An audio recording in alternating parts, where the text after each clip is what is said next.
This is PTV World. I am Syed Shabahat and you're watching Fault Lines. The BRICS Summit has taken place this time in South African capital. BRICS, formerly known as BRIC, has become BRICS with inclusion of South Africa. This is one of the most remarkable economic alliances that have a lot of concerns for all the nations which are not a part of it. And let me give you statistical reasons why the rest of the countries are so much concerned. Together, BRICS nations have 26.7% of the world's surface area. They also have 41.5% of global population and almost 25% of world's collective GDP. The collective GDP of all these nations together becomes 25 trillion US dollar. You heard me right. 25 trillion US dollars. And this actually makes a combination of different nations that if are knitted more strongly together, they can pose serious challenges to the international financial system as the countries collectively are considering to shelf dollar as a foreign currency. This has become a very pertinent agenda point for BRICS, particularly after the weaponizing of US dollar by the United States. And a great example in time is the recent wave of sanctions against Russia. Russia's 650 billion US dollars of international assets have been confiscated by the United States. And also, since the trade was taking place in the USD, US was in a great position to use sanctions as a weapon against Russia. Team Fault Lines have prepared a package. Watch the package before I bring my first guest to the program. The 15th BRICS Summit is being held in Johannesburg, South Africa, marking the first in-person summit of BRICS nations since the outbreak of COVID-19 pandemic. The theme of this summit is BRICS and Africa, partnership for mutually accelerated growth, sustainable development and inclusive multilateralism. The BRICS bloc of top emerging economies has taken a major step in expanding its reach and influence with the announcement that 6 more nations have been invited to join as new members. Argentina, Egypt, Ethiopia, Iran, Saudi Arabia and United Arab Emirates have been invited to join as full members from January the 1st next year. The bloc, which was formed in 2009 with Brazil, Russia, India and China, first expanded to admit South Africa in 2010. Before the start of its annual summit in South Africa this week, more than 40 countries had expressed interest in joining BRICS and 23 formally applied to join. Chinese President Xi Jinping called for an expansion of the BRICS grouping of emerging economies to build a more just and equitable international order, insisting hegemonism is not in China's DNA. This summit is not only the largest in scale since the establishment of the BRICS cooperation mechanism, but also the largest gathering of its kind in the global south in recent years. Ladies and gentlemen, my first guest is joining me from the heart of Africa, Tunisia, which is capital of Tunis. Her name is Rabab Aloui. Rabab is a journalist. She's also a political analyst and speaks about the issues regarding the African continent. Rabab, I welcome you to the show. Thank you. Welcome. Rabab, this meeting is taking place in heart of Africa. There must be a lot of excitement and skepticism.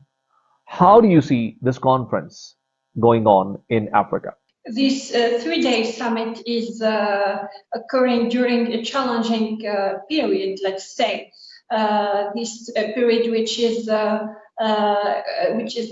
characterized by the Russian-Ukrainian war, at the same time with this global economic crisis, not only in Africa, but also in the world. So the period of the summit is really significant right now, and I think the participation of many leaders, for example, the Prime Minister Modi or the Brazilian President Lula, and also the Chinese President, is really also significant, and it's really a sign for the importance of this summit today.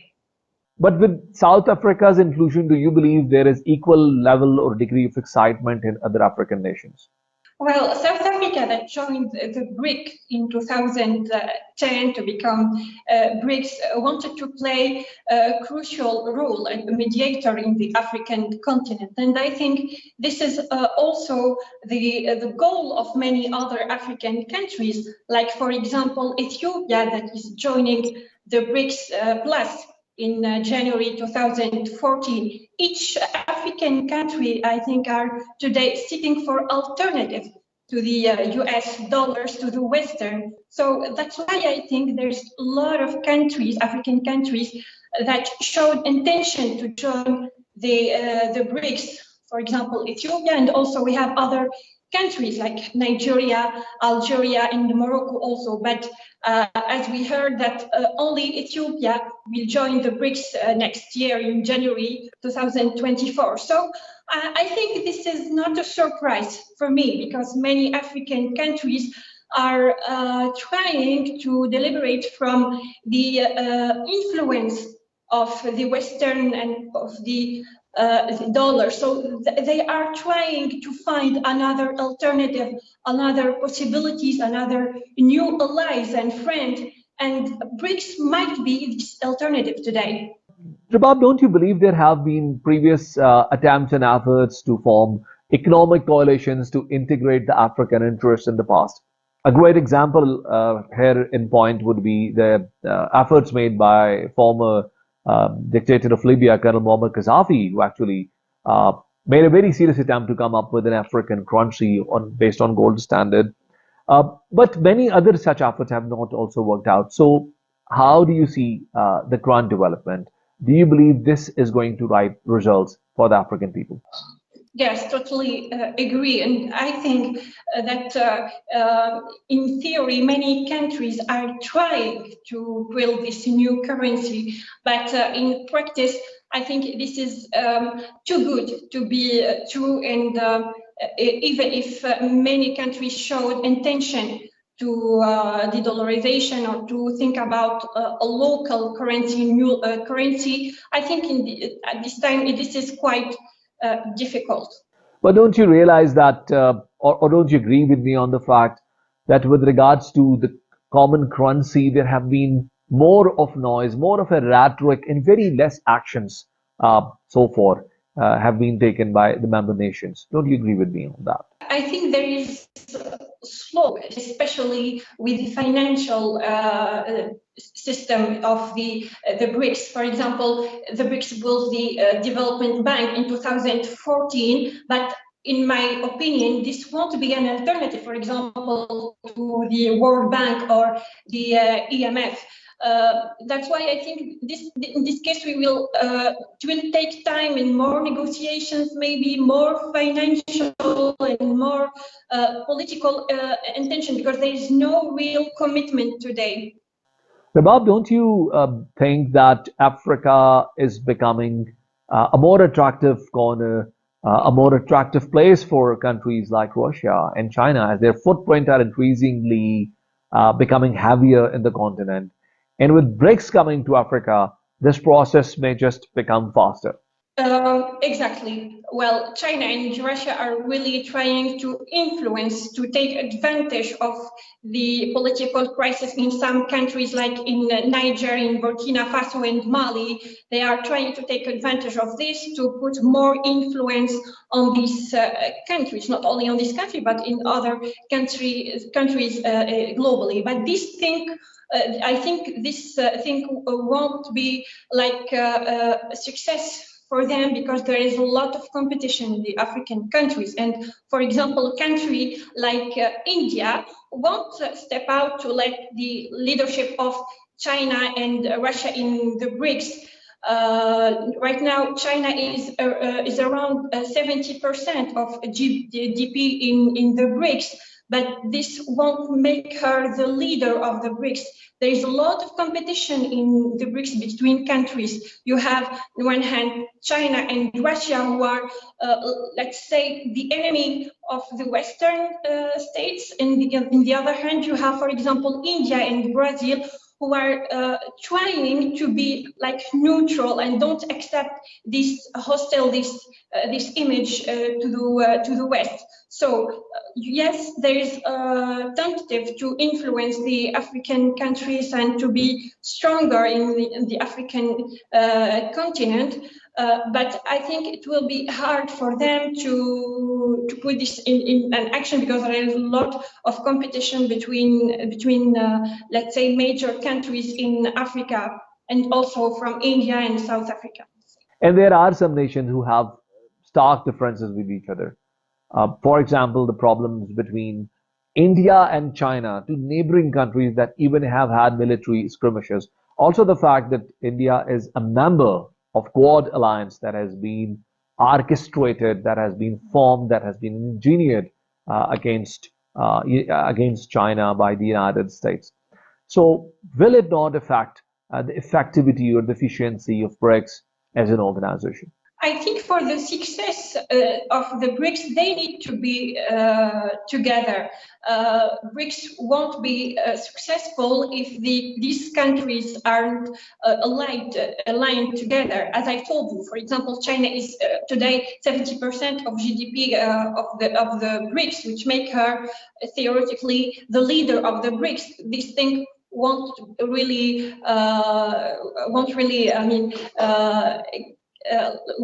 be something that India will accept. India won't accept the leadership of China. That's why, as I told you, I think for the success of BRICS, these two countries should be more aligned than in a competitive situation.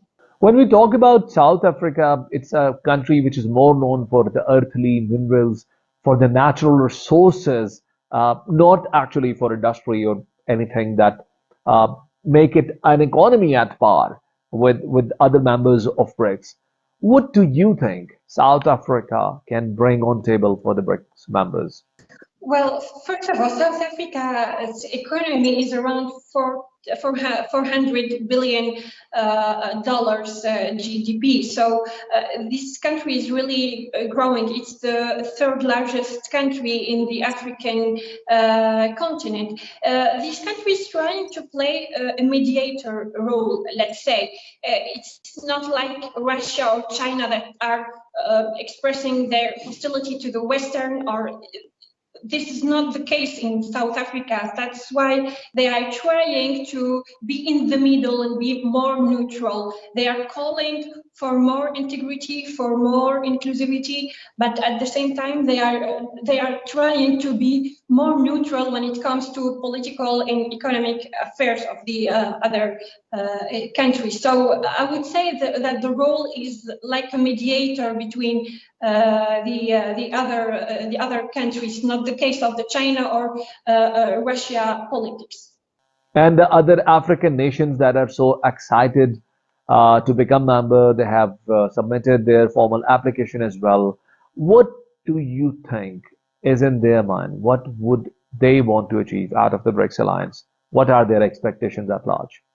So the case, for example, of Ethiopia or Egypt, who will join the BRICS next year, this is quite an alternative for them. Ethiopia is today negotiating a loan from the EMF and still waiting for response from the monetary fund. So maybe the BRICS Development Bank is an alternative for this country that struggled a lot from this civil war. So I think the expectation for some countries, African countries especially, is economic growth and alternative to other financial system like the World Bank or the EMF. As I told you, Ethiopia or Egypt are really seeking a new form, a new allies, a new potential investment in the continent in general. And are you happy with the progress that BRICS has made so far? So today, with these new six countries that will become part of the BRICS in January 2024. So the GDP of the BRICS will be 36% of the global GDP, and the total population of the BRICS today will become around 47%. So I would say, like, as the first step, this is satisfying, but there is a lot of work to do, especially between countries. There is a lot of tension between many countries who are part of the BRICS. For example, between Ethiopia and Egypt. On the other hand, you have China and India, and you have also the Russian war. So as first step, this is, let's say, a good step, but there is a lot of work to do, and there is a lot of negotiation and a lot of discussion that should be done between these countries if we can imagine an alternative to the Western states. Thank you very much, Rabab Aloui, for being guest in our show. Thank you. Ladies and gentlemen, we'll take a break and we'll join you back with second segment of the program. Stay with us.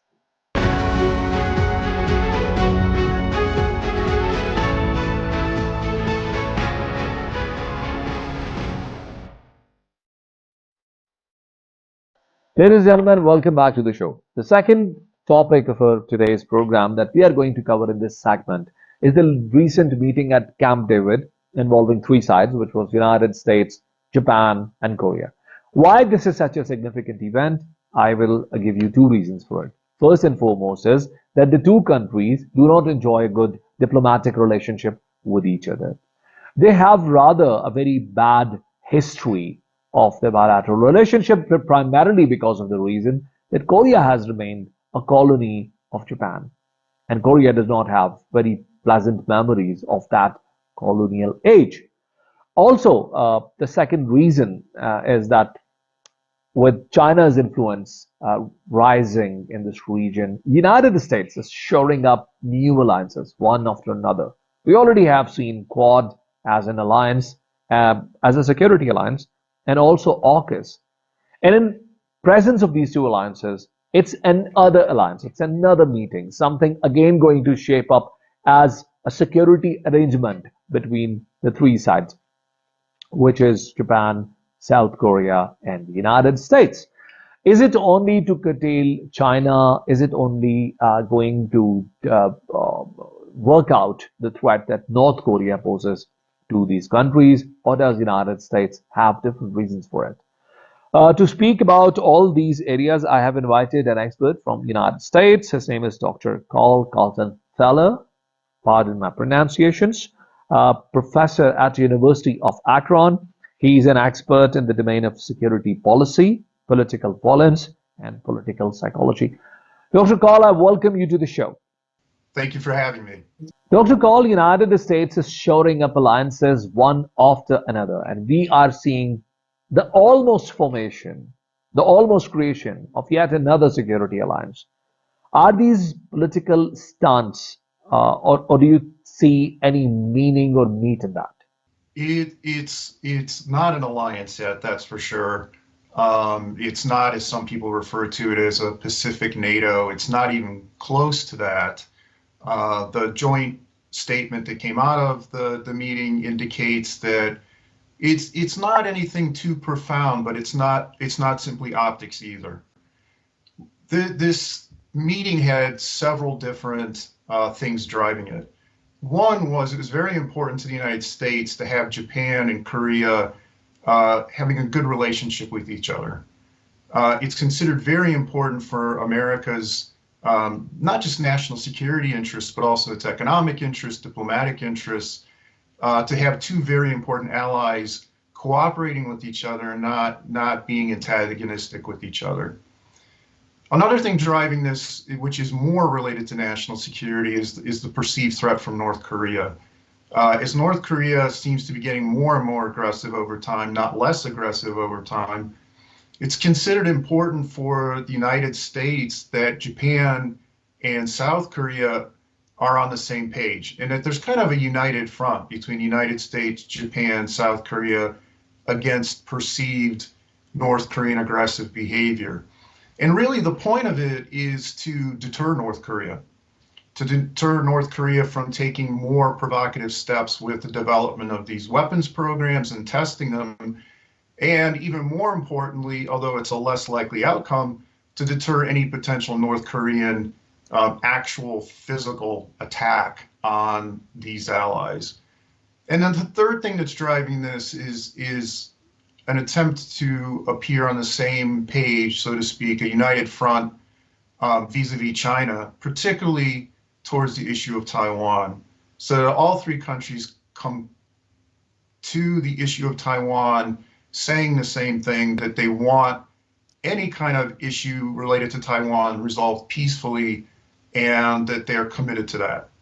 So that's the things that kind of drove this.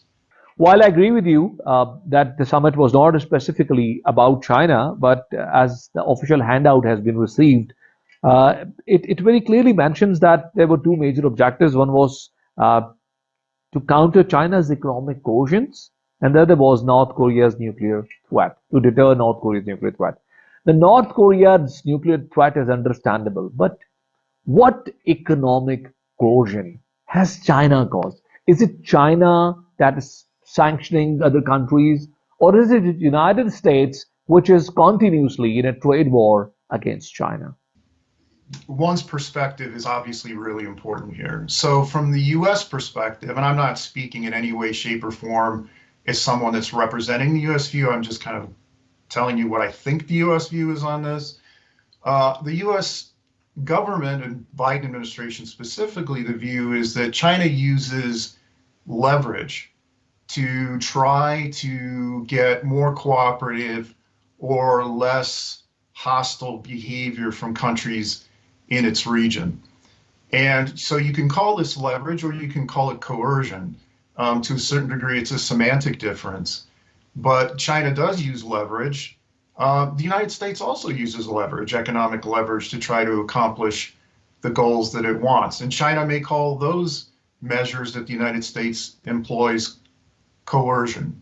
The US sanctions are related to issues such as the Uyghur problem in China, but also attempts to try to limit what the United States views as a growing national security threat from China, which is in itself becoming a reciprocal problem, which is something I'd really like to stress to your viewers, that the Chinese-American relationship right now is in such a state that both sides distrust each other so fundamentally that their attempts to try to deter or limit the aggressive capabilities of the other side breeds a counter-response. And so we're in response, counter-response kind of cycle, which is heightening the tensions in the region substantially. And this is an all-of-government effort for both countries.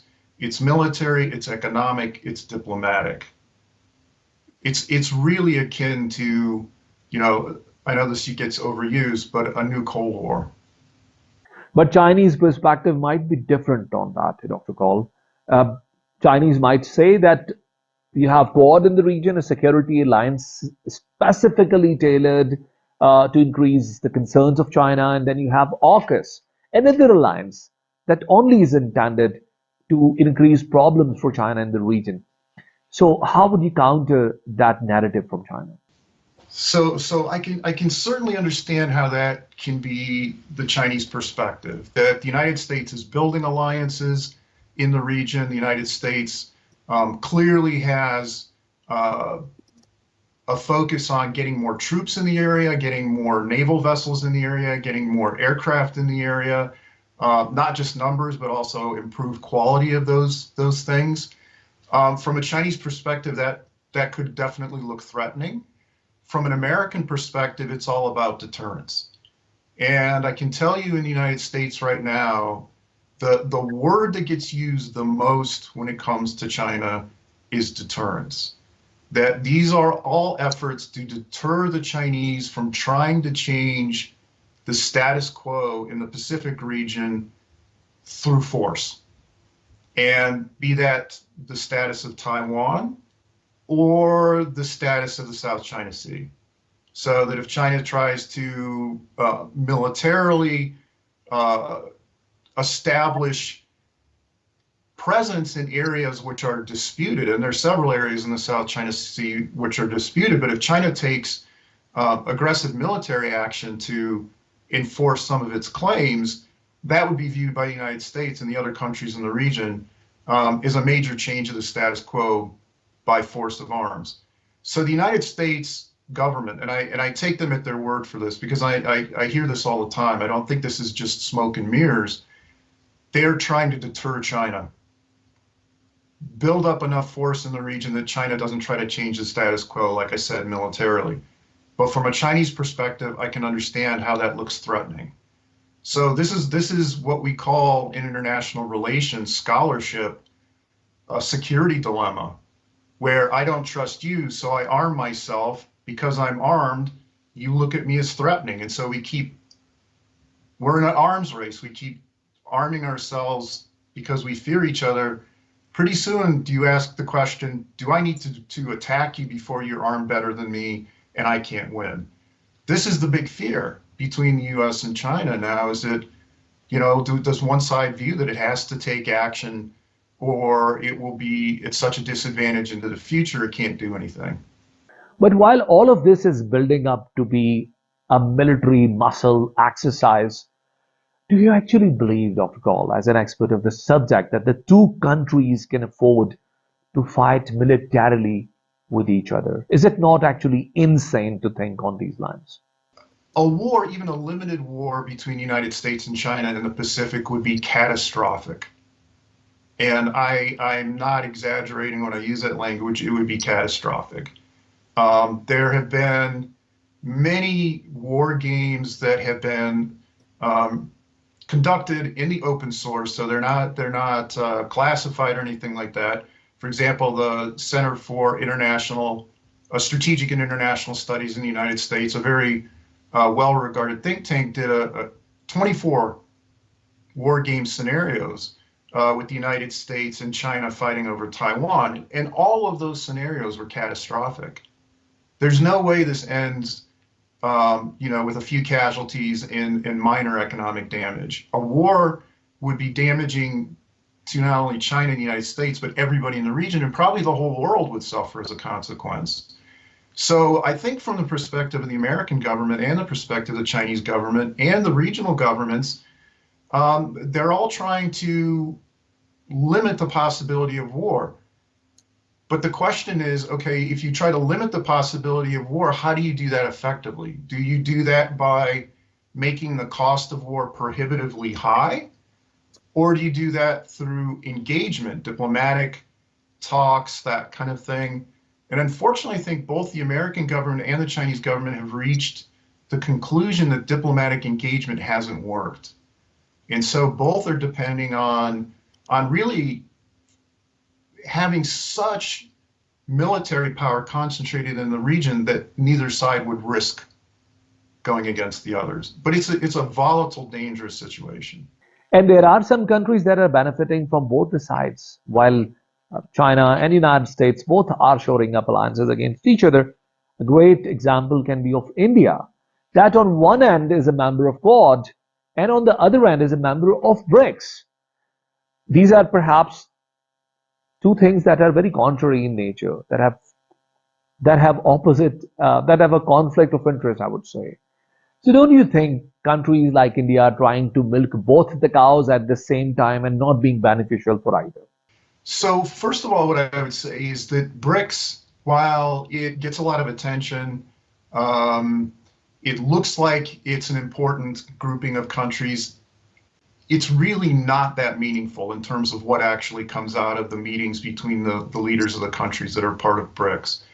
So from the Indian viewpoint, if we're going to talk about India here, the BRICS summits and the limited cooperation that happens with BRICS is not nearly as important as deterring China. From the Indian perspective, they're very concerned about China. They're concerned about Chinese claims on disputed territory. I'm sure you're aware of that. There's been some skirmishes fought over those territories. But they're very, very worried about China kind of eclipsing India in terms of power. And if you look at the growth of, say, the Chinese economy versus the Indian economy over the last 20 years, India's fallen very, very far behind. And India is also militarily not nearly as capable as China is. So from the Indian perspective, if they don't trust China, and we know that the Indian government really doesn't trust China, the Indians feel like their best bet is really to have a closer relationship with the United States and some of these other countries in the Pacific region. Will that come to the kind of strong relationship the United States has with, say, Western European countries or Eastern European countries that are in NATO? I doubt it. I don't think the Indian government will go that far. But I think the Indians have decided, and I think the American government has also decided, that a de facto American-Indian, if you want to call it alliance or partnership's probably a better word, to deter China is in both sides' interests. Dr. Kaul, the summit has been monumental because North Korea and Japan have a very difficult history. Do you think the President of the United States will be able to bridge the gap that exists between the two nations? It's going to take diplomatic engagement by the United States. This is something that you can't have one summit and then this problem is overcome. And you're exactly right. There are long-standing animosities, particularly from the Korean side towards the Japanese for their past behavior. And some of the things that the Japanese have said, even in recent times, are still considered very derogatory and hurtful from the perspective of the Koreans. Commentary about the war and commentary about the colonial period, things like that. So the United States will have to stay engaged. And I think that will happen because this is considered such a crucial relationship, having Japan and South Korea friendly, having them cooperative and coordinating with the United States. And it's considered so important because of the threat from North Korea, as I studied before, but also because of China, specifically Taiwan, because if you think about the strategic location of South Korea and Japan, they are very central to any kind of deterrence against China when it comes to China trying to take Taiwan back by force. Thank you very much, Dr. Kaul, for being guest in our show. Thank you for having me. Ladies and gentlemen, we'll take a break and we'll join you back with last segment of the program. Stay with us.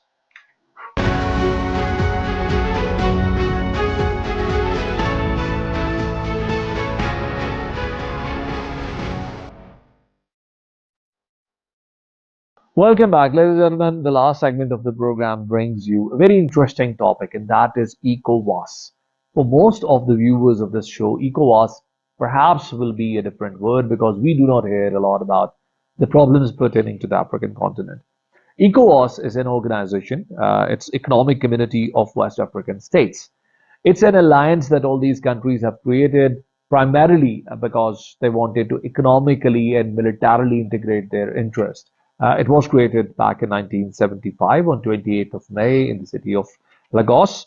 ECOWAS has been involved heavily in military interventions that the countries have done together.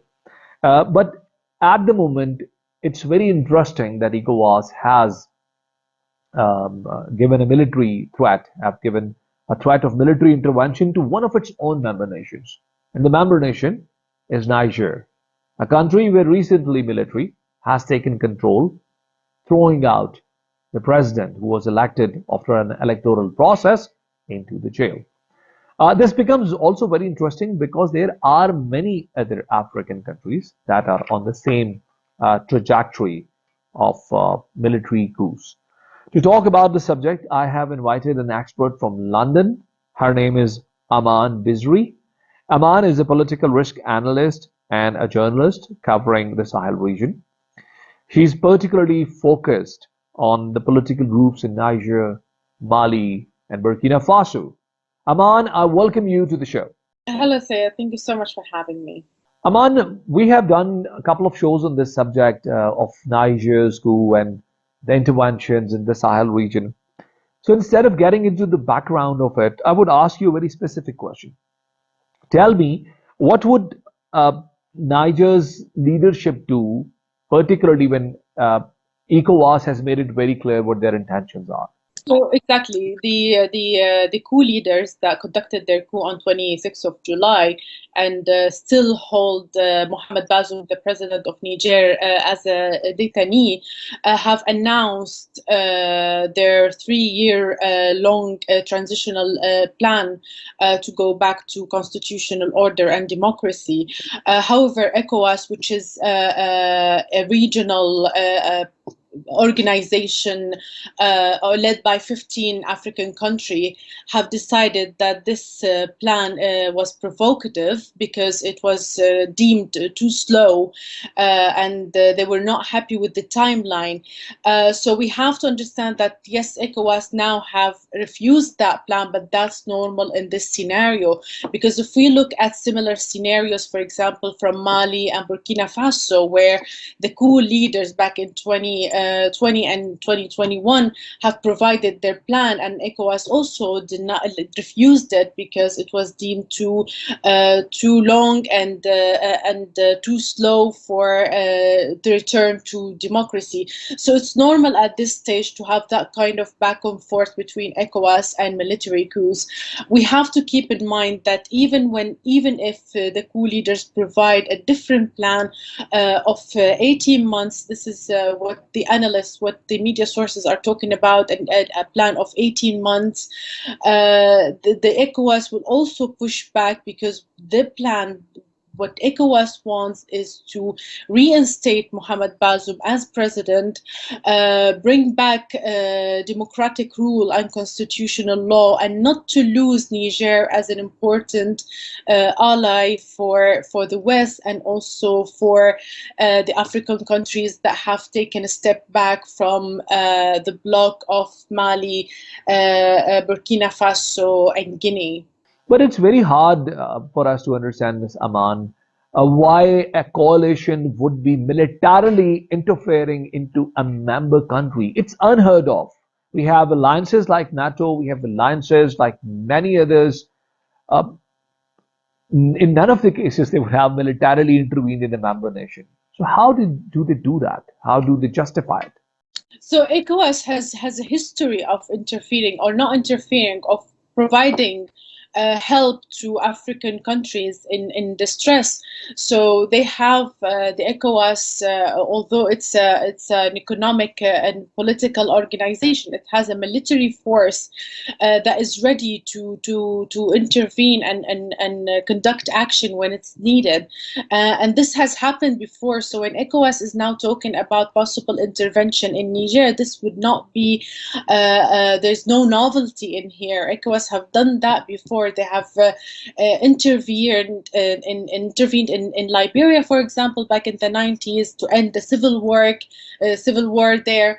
They've also intervened in Cote d'Ivoire to end the war and deployed a force there. So they have a history of supporting other African countries. What ECOWAS is now aiming to do, or hoping to do, is to end the domino effect of coups in the Sahel region. It's becoming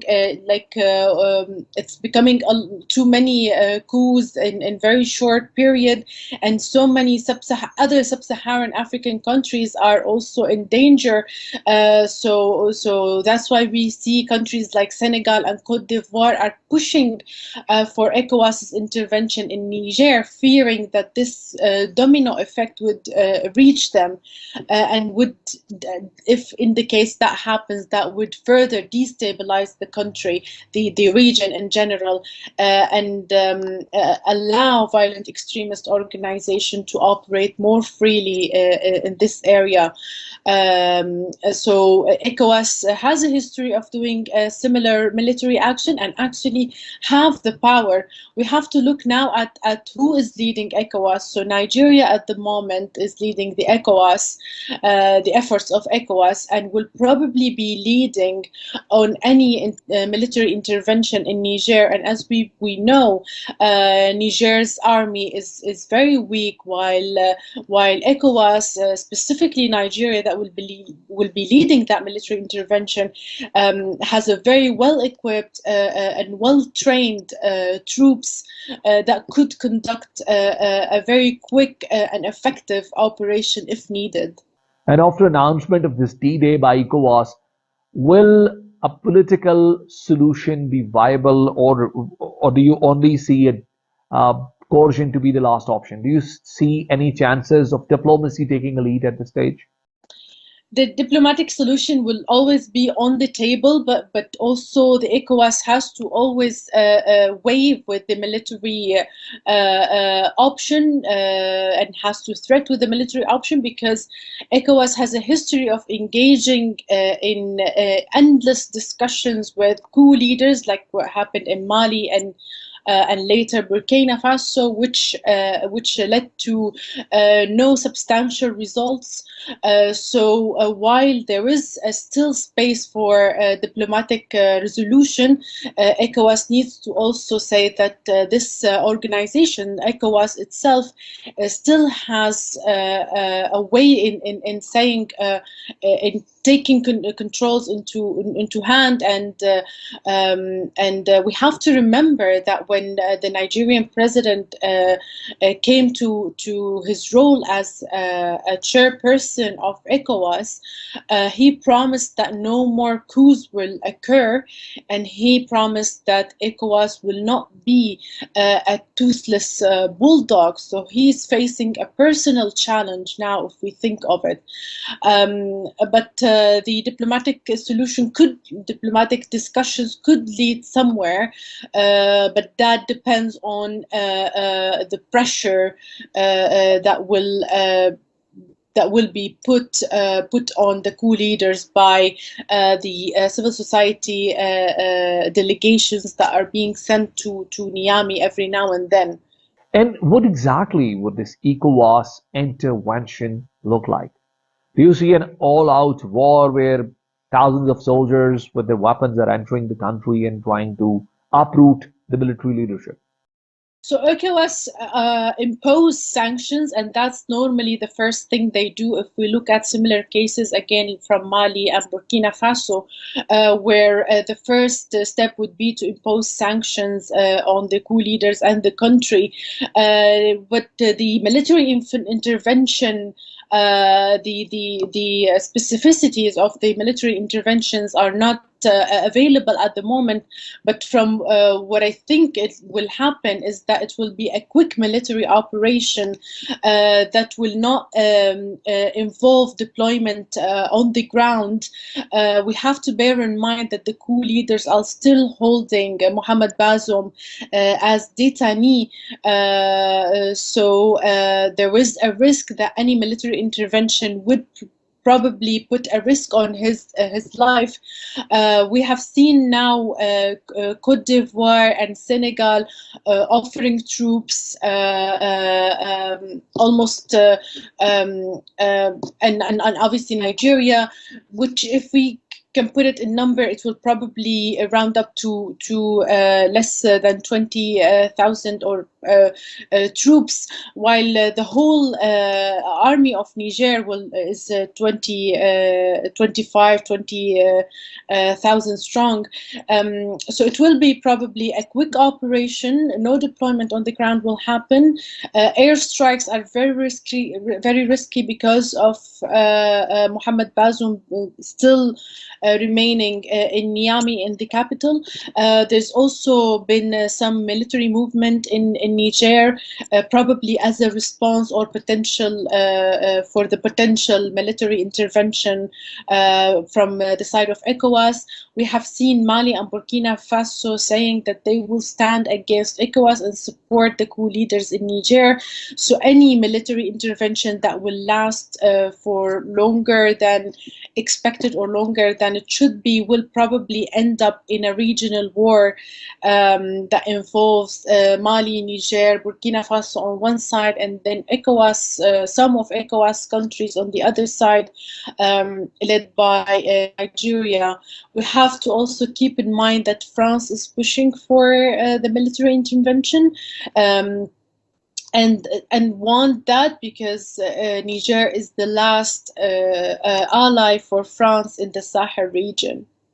Also, has it got something to do with the France's interest or France's influence that is evaporating or dying out of this region?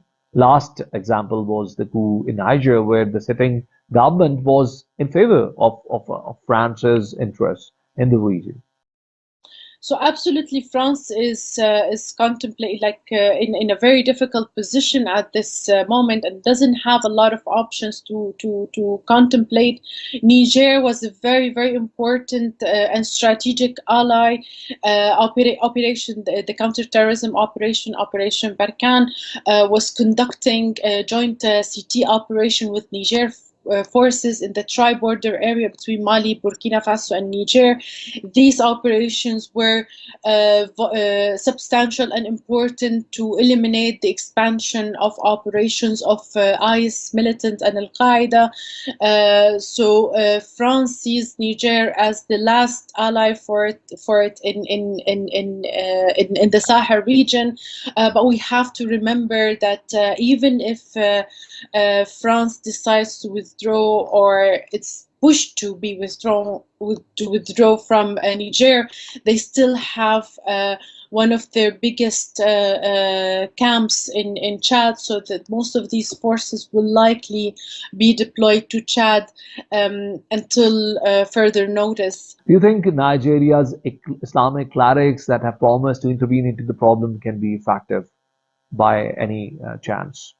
So from the look of it, it looks like the delegations of Islamic clerics, especially led by the Salafist Sheikh Abdullahi Balalua, is making progress. And there's a lot of hope there from these delegations, from the clerks delegation that are going to Niamey. We have to think of these clerks as a mediator at this point. Just this morning, the Nigerian president have asked Sheikh Balalua to go again to Niamey and ask for guarantees that the coup leaders will provide solutions to reach democratic, to go back to democratic rule. So at the moment, although we have the official channels between the coup leaders, channels of communication between the coup leaders and ECOWAS, we also have these unofficial channels of clerks, which could lead to a possible solution. We have to think that, we have to remember that the ethnic links between Nigeria and Niger could play a prominent and important role in this discussion, and could probably bring the coup leaders to commit to something, to some sort of solution that the ECOWAS would not be able to achieve with only sanctions and threatening of a military intervention. And are we going to see a spike in the jihadi activities across the Sahel region, or more in particular inside Niger, with this threat looming on the head of Niger? So exactly, there is a rise of jihadi activity in the Sahel region, especially in the tri-border area and the border between Mali and Niger, and Mali and Burkina Faso. Just this morning,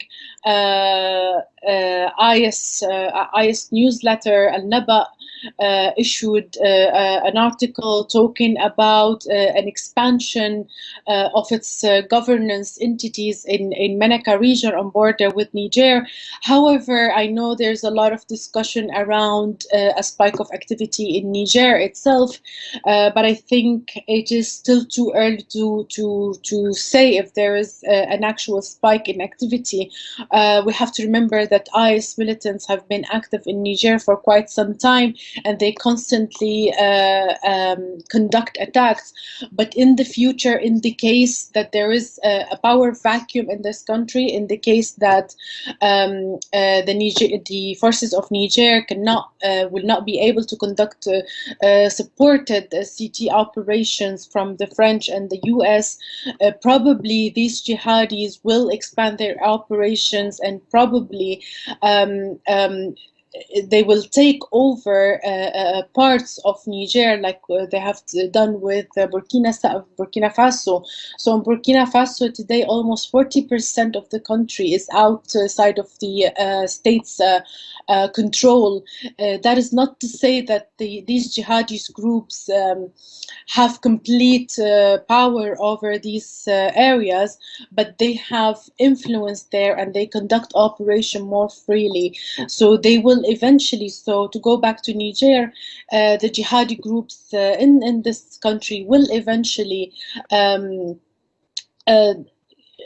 make the best out of the upcoming power vacuum, and out of the withdrawal of Operation Barkhane, in the case that Operation Barkhane decide to withdraw its forces and halt its CT operation with the forces of Niger.